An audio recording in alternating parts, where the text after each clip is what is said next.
Okay, so today we're going to be doing our field weld brake test, which is part of our certification. All of our welders have to pass a brake test before we can move on to proof test.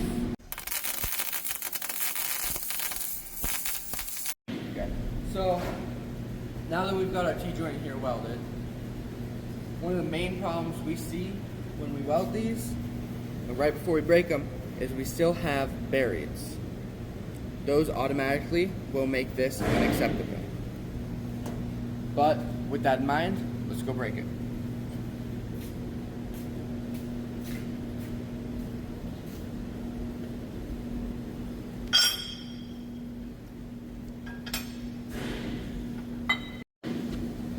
Okay, so now we're going to break it.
Okay, so when we break these, it's important to make sure that our pressure meter here does not go above 30 tons of pressure.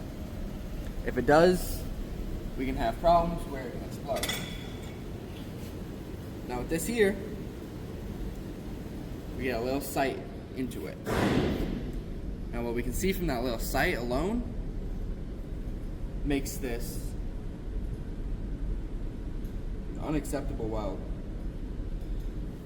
because we have lack of fusion in there, as you can see by the white little strip. So, 2 reasons for this to fail.